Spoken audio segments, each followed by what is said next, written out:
Hey GopherCon, I'm really excited to talk about toy programming languages, writing them, and my personal experience building one and building a lot of side projects on top of my little language. My name is Linus. I'm the staffist on most places around the internet, including Twitter and my blog, where I talk a lot about working on side projects. And I'm also an engineer at a startup called IdeaFlow, where we're building note-taking tools and knowledge management tools. But what I want to talk about today is less about what I do for work and more about what I do when I'm not at work, when I'm building side projects. I build a lot of them. I'm one of those people who, when I have a specific workflow I want to do more, I find something repetitive in my life, I try to automate it or try to build some kind of a tool on top of it. And so I've built a universe of them at this point. And at some point I got curious about which ones depended on which other ones. I made this little dependency diagram.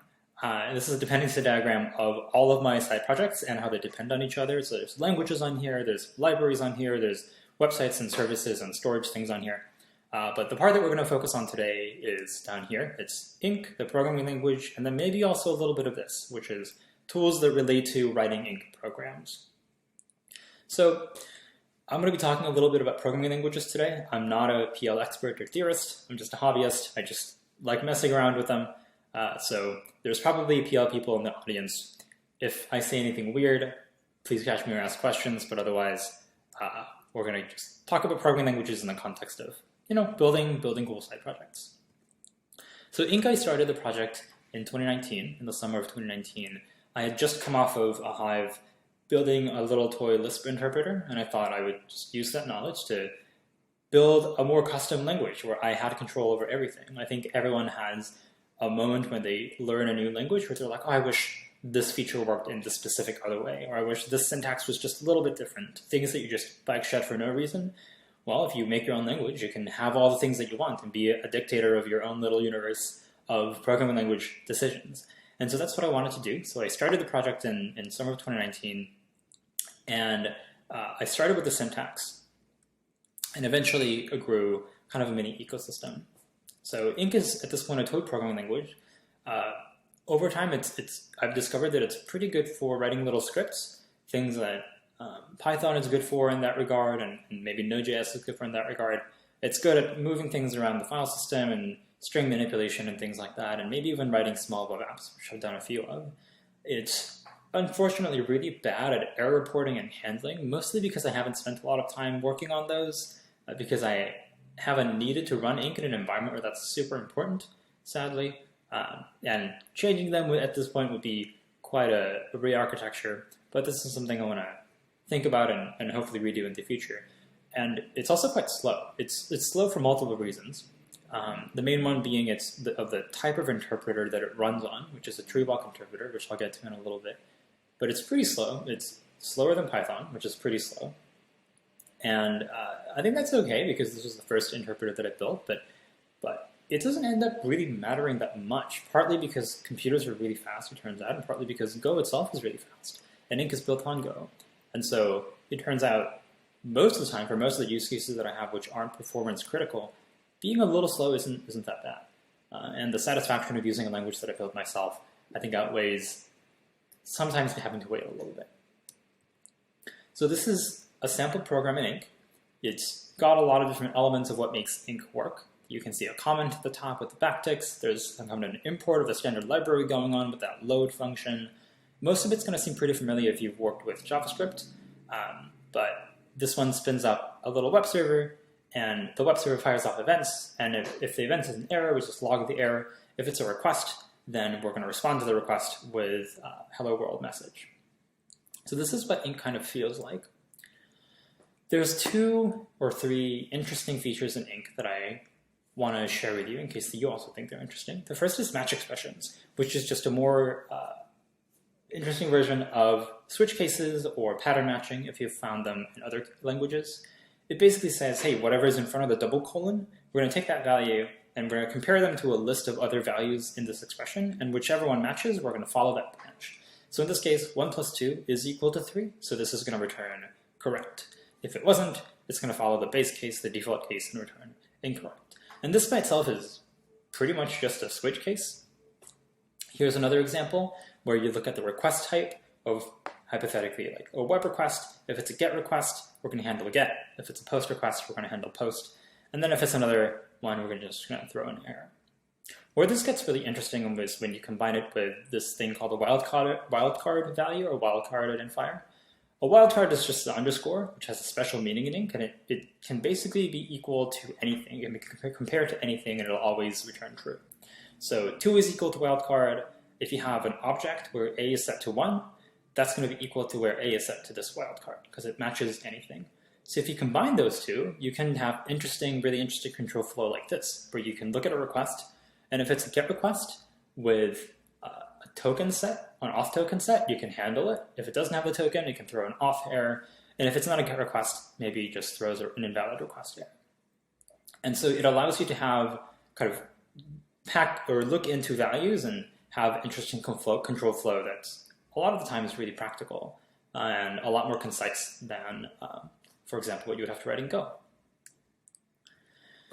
Ink also has the billion-dollar mistake. It has a null value, which is just this empty expression, which is 2 parentheses. But calm down, it's okay.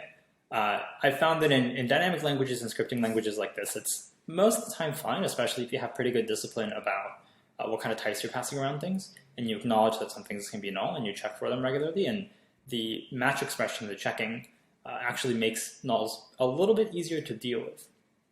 But it does have a billion-dollar mistake.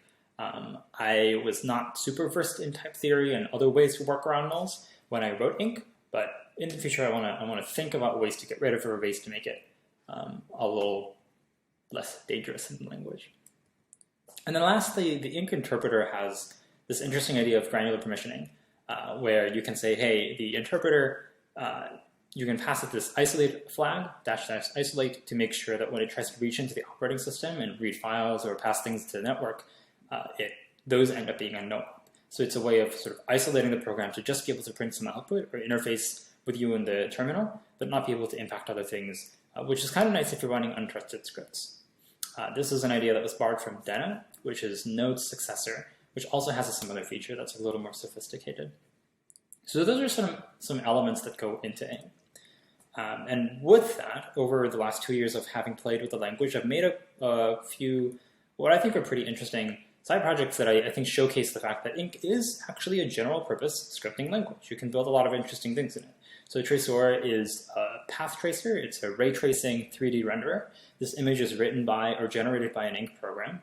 And this is top to bottom ink. So the path tracing algorithm is written in ink, and the encoding for the image, which is a BMP bitmap image, the encoder is also written in ink. This is Lexer, which is a Twitter client that I wrote for myself to make Twitter work a little better for me. The backend of this is written in ink, which was interesting to write because, in particular, interfacing with Twitter's API requires that you know how to speak certain kinds of message authentication protocols. And obviously, no one's written one for ink because no one uses ink. And so I had to write a whole message authentication library to be able to write this client, which was maybe not the most secure thing in the world, but certainly really, really fun. And I learned a lot doing that. This is Merlot, which I wrote recently, is a Markdown writing app and Markdown editor. And this was really interesting for me to work on because this one actually runs ink on the back end to render all the web pages. And it also runs complete purely ink on the front end. So all of the UI elements that are part of the single page web app is ink compiled to JavaScript. And there's a Markdown library, Markdown engine written in ink that's compiled to JavaScript as well. So when you're previewing stuff on the front end, you can run the JavaScript, compile the version of ink, the Markdown library, and then when you're rendering stuff on the server, you can render it using the native interpreter. So ink running on 2 different runtimes, 2 different environments, and generating the same output, which I think is pretty cool. And then lastly, this is August, which is an x86 assembler, which I wrote mostly to teach myself how x86 assembly worked, which was really interesting. And ink just sort of ended up being a natural choice for me because I wanted to write more ink programs, and ended up being a really interesting project about x86 assembly, but also about exercising features of ink. So ink is a true walk interpreter, and I want to explain a little bit of how ink works under the hood at a really high level. True walk interpreters mostly work in a similar way, where you have the initial source code of ink, which is just a string, right? It's just a bunch of bytes. And then you try to transform that into a list of tokens or a list of symbols that are meaningful in the language. So event, EVT is an identifier that's meaningful in the language. The dot operator for property access, the type identifier, the double colon for matching, curly braces, string literals, arrows, other symbols. So you divide this, you chunk up the string into these little pieces, which are called tokens. And then you pass the tokens off to a syntax tree. You build up the syntax tree using these tokens, rather, where you take these tokens and assemble it into sort of a larger structure that makes sense. So in this case, this whole thing is going to be referring to a match expression, where the thing that you're matching on is event.type, which is its own expression. The thing that you're matching to is maybe an error or maybe something else. And this tree structure just makes that, packs it into a single bundle, a single data structure, so you can work with it. And then once you have a syntax tree, a tree of sort of syntax objects, there's a runner, an evaluator, that looks at the syntax tree and says, hey, it's a match expression, I need to interpret the rest of these symbols this way. Or if it's an addition, I need to interpret these symbols this way. And there are names for the parts of the program, the parts of the interpreter that do each part. So a Lexer or a tokenizer takes the string, the source code, and outputs a list of tokens. The parser turns the list of tokens into a syntax tree, and then the evaluator or the evaler takes the syntax tree and then actually performs what the syntax tree tells the program to do. In Ink, the Lexer is this single big function. It's called tokenize, and it takes an IO reader because Go has really nice interfaces, and it outputs tokens to this channel of tokens.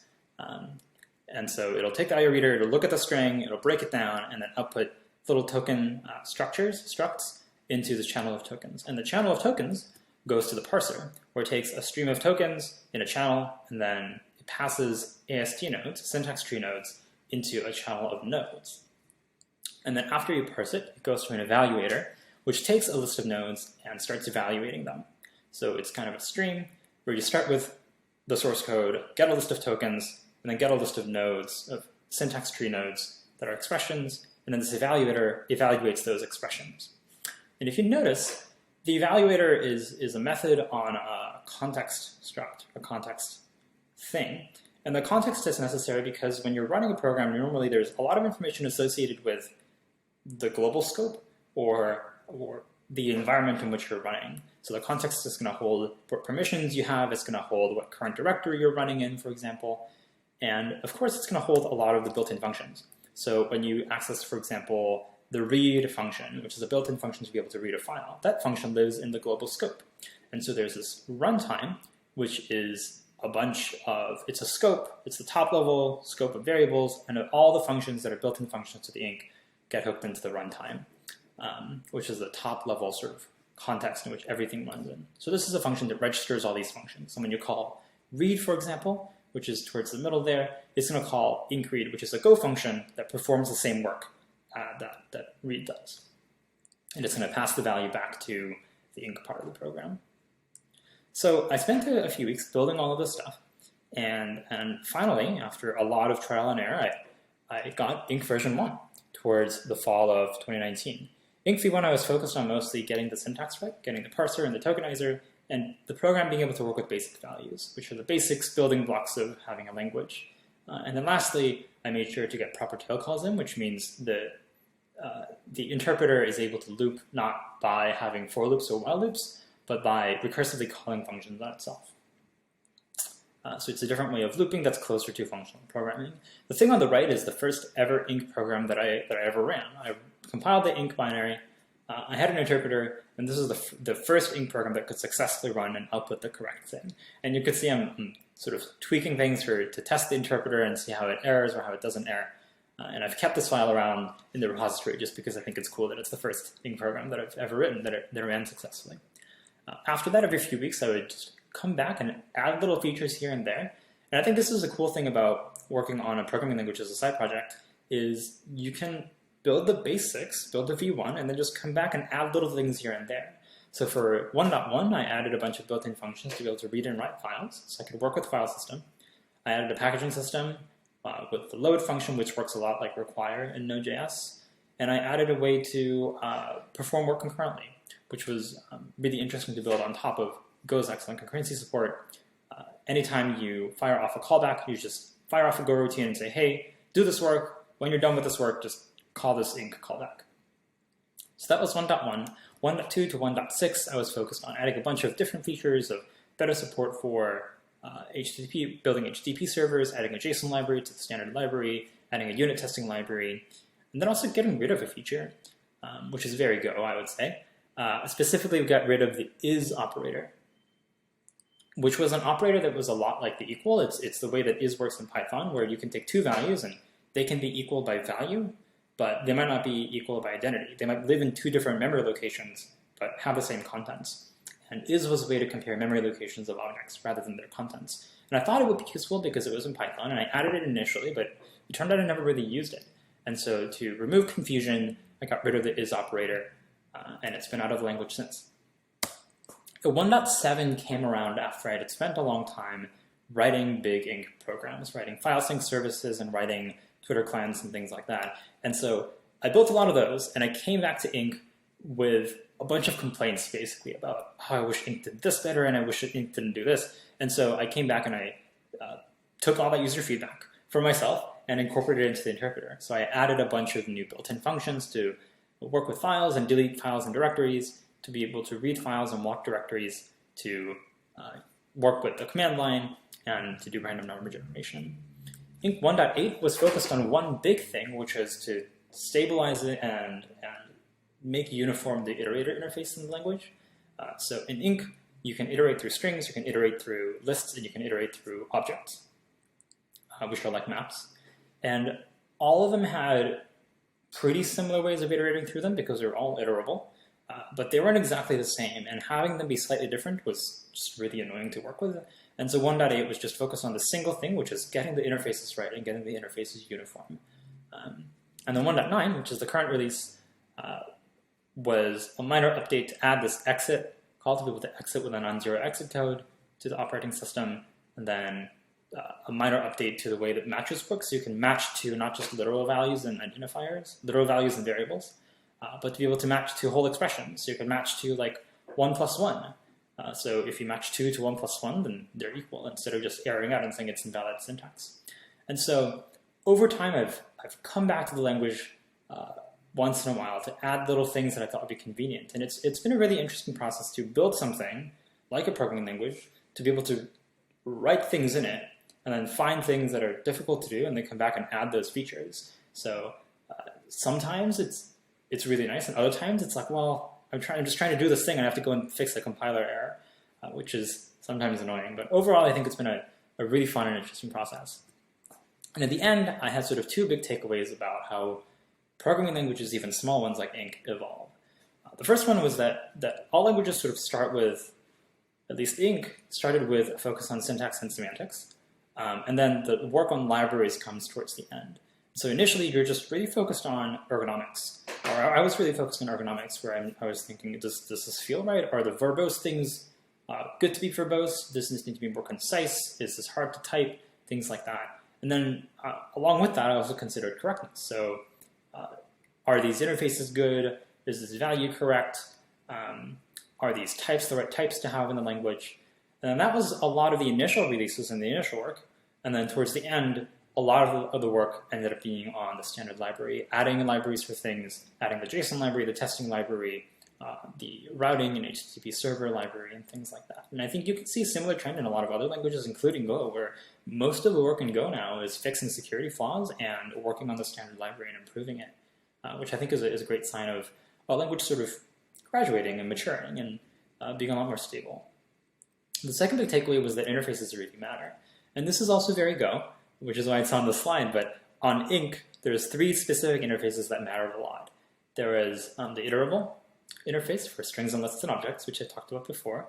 There's the interface for working with files, which different built-in functions work with files differently, and I wanted them to all talk about files in the same way, and that wasn't always true. And then lastly, when you interface with the operating system to read files and send things across the network, these built-in functions would emit little event objects saying, hey, I'm an event, this is the event type, this is the payload that's in the event. Like a file open would be an event, and a network request would be an event. And these event objects all looked slightly differently. Like some would be like event.message, and others would be like, oh, event.msg. And it took a while to get all those to be on the same page and look exactly the same or as much as possible. But I think the interface, getting those interfaces right and uniform so that you could write functions that worked on all of them, I think was really important. And now the language is a lot better to use. So we have the language now, we have an interpreter, we have a standard library. At first that seemed like, okay, now I have a language that I can use, but actually there's a lot more to making a language that's usable than just making an interpreter. So right after I wrote the language, I started writing programs in the language, and I quickly realized I don't have syntax highlighting, which is something you take for granted. But it's a new language, it's a new syntax, and I don't have a syntax highlighter. And so I wrote a Vim plugin to syntax highlight in programs, and I wrote a VS Code plugin as well to be able to syntax highlight Ink programs. And so I had a syntax highlighter, and I could write Ink programs more comfortably. And then I realized, okay, I'm writing lots of Ink files, and it's getting really tiring to format them manually. And obviously Go is one of the first languages to have an auto formatter, and so I had to write Ink format, or Ink font, which is an auto formatter for Ink, where it would take an unformatted Ink file and just move around the spaces so it was formatted correctly. Ink format's cool because it was one of the first tools that was an Ink language tool that I wrote in Ink. So Ink format's self-hosted in a way, where it's an Ink tool written in Ink itself. The next tool that followed was this tool called September, which is sort of a Swiss Army knife of Ink programs, working with Ink programs. And the most interesting thing they can do is it can take an Ink program like this and transform it into an equivalent JavaScript program. So it'll take something like this and output a more verbose and kind of ugly but working JavaScript program that does exactly the same thing. And this was a huge moment for me because, one, this is a pretty sophisticated program that I could write in Ink, and it works, and I'm able to maintain it, which is cool. And then two, I could start running Ink in the browser. So now I have a language that I can run on my computer, on my desktop, on my server, and also start to build web apps with. And so after that, I started building a lot of web apps with Ink, which was really cool. After all of that, since this is GopherCon, I thought a little bit about, okay, I have an interpreter, I'm starting to have this basics of kind of an ecosystem of tools for this language. Was I right to build an interpreter in Go? And I think a lot of the elements of Go are really nice for writing, especially toy language simple interpreters, where you don't have to get everything perfectly at the lower levels. Go, most importantly, outputs a single executable when you compile it, and it's statically linked, which means when you want other people to run your language, instead of saying, hey, download all these dependencies and install them correctly, you can just give them a single binary and they can run the language, which is super, super convenient.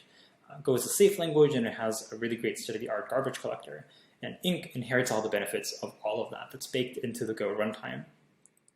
But on the downside, you are stuck with that runtime that takes care of all of the cross-compilation, cross-operating system compatibility, memory safety, and the GC. And if you want to go lower level in your own programming language, you can't really go much lower level than what Go offers. So this is where languages that are written in lower level programming languages, like C and C++, I think have a bit of an advantage if you want to reach down that low. Ink never really wanted to reach down that low, so it wasn't a negative for me, but it's something that you might consider if you are writing a programming language. So at this point, I have Ink. It's a programming language. It's 2 years old. It's got a few tens of thousands of lines of code running, quote, in production, which is to say, I have some things that I use day to day and other people use day to day. And it's got a growing one-man ecosystem of tools for compilers and formatting and things like that. And I think I wanted to end this talk just thinking about a few takeaways that I've had working on this sort of big project that started small and kind of ballooned to bigger than itself. And the first thing that I learned is especially for a big project, just start with something small, start with something working. Ink at the beginning was just this little interpreter, this REPL, where you could type in Ink programs and it would get results back. And it started that way, and once I had something to iterate on, I could iterate whenever I had free time or whenever I wanted a feature out of it. And since I was using it already, I could move really quickly and know exactly what to add and what I needed out of it. So start with something small, especially if you're working on a big project on the side, and just keep going. Work on it a little bit at a time. Next, it's been really, really fun to build my own sort of universe of tools, as I call it, the Ink semantic universe, where I have this baseline technology that I built from scratch, and then on top of that I have interpreters, I have compilers, I have little writing apps and web apps of all kinds. And building up and maintaining that sort of homebrew stack of tools, I think has been really satisfying, really, really educational. I've learned a lot about programming languages and about the lower levels of building an application that I wasn't aware of previously.